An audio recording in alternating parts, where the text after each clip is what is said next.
అధ్యక్ష, ముందుగా మీకు అభినందనలు. మళ్ళొకసారి మీకు హృదయపూర్వకంగా ధన్యవాదాలు అవకాశం ఇచ్చినందుకు.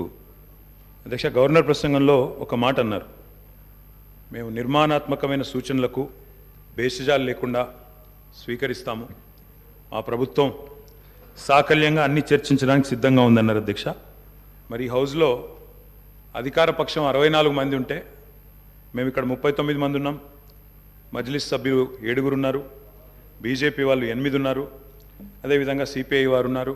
నేను తమరిని కోరుతా ఉన్నాను అధ్యక్ష, ఇది మొదటి రోజు బడ్జెట్లో నేను లెజిస్లేటివ్ అఫేర్స్ మినిస్టర్ని కూడా కోరుతా ఉన్నా, మా సభ్యులు కూడా 3-4 మాట్లాడేందుకు అవకాశం ఇవ్వండి. ఎందుకంటే మీరే అన్నారు నిర్మాణాత్మకమైన సూచనలు అన్నారు, మరి ఇక్కడ ప్రధాన ప్రతిపక్షంగా ఉన్నాం, తప్పకుండా 3-4కి అవకాశం ఇవ్వాలని ముందుగా నేను కోరుతా ఉన్నాను. మా తలసాని శ్రీనివాస్ యాదవ్ గారు రెడీగా ఉన్నారు, పల్లా రాజేశ్వర రెడ్డి గారు రెడీగా ఉన్నారు, ఇంకా చాలా సభ్యులు రెడీగా ఉన్నారు.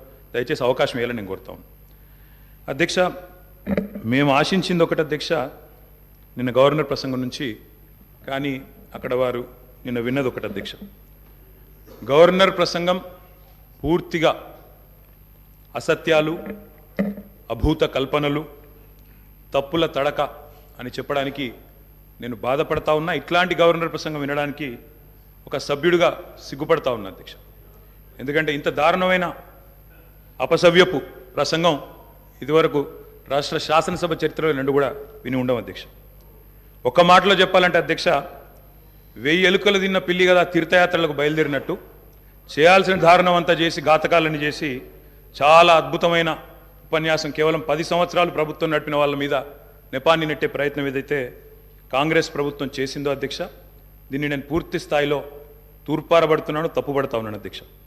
అధ్యక్ష, ఈ దారుణమైన గవర్నర్ గారి ప్రసంగం చూసిన తర్వాత, గవర్నర్ గారి దారుణమైన ప్రసంగం చూసిన తర్వాత, కాంగ్రెస్ పరిపాలనలో రాష్ట్ర భవిష్యత్తు రాబోయే 5 ఏళ్ళు ఎట్లా ఉండబోతుందో చాలా స్పష్టంగా నిన్న పూర్తి స్థాయిలో మాకు అర్థమైంది అధ్యక్ష, రాష్ట్ర ప్రజలకు కూడా అర్థమైందని నేను అనుకుంటా ఉన్నా అధ్యక్ష. అయినప్పటికీ వాస్తవాలు, ప్రధాన ప్రతిపక్షంగా వాస్తవాలు ప్రజల ముందు పెట్టాల్సిన బాధ్యత మా ముందు ఉంది అధ్యక్ష. కాబట్టి తప్పకుండా అవన్నీ కూడా చెప్తాను అధ్యక్ష.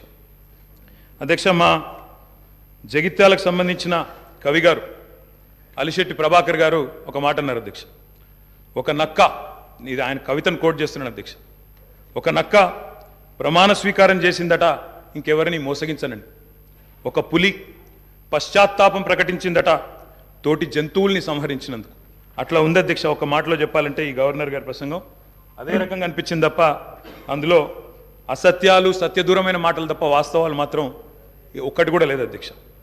అధ్యక్ష, నిన్న చాలాసార్లు ప్రస్తావన చేసినారు గత ప్రభుత్వం అంటూ. అక్కడున్నా, అక్కడ ఉన్నా, ఇక్కడ ఉన్నా, ఎక్కడ ఉన్నా అధ్యక్ష మేము ప్రజాపక్షమే, తప్పకుండా తెలంగాణకు ఎన్నటికీ స్వపక్షమే, కాంగ్రెస్ ప్రభుత్వానికి ఎన్నటికైనా విపక్షమే అధ్యక్ష. తప్పకుండా ప్రజల తరపున గొంతు విప్పుతాం.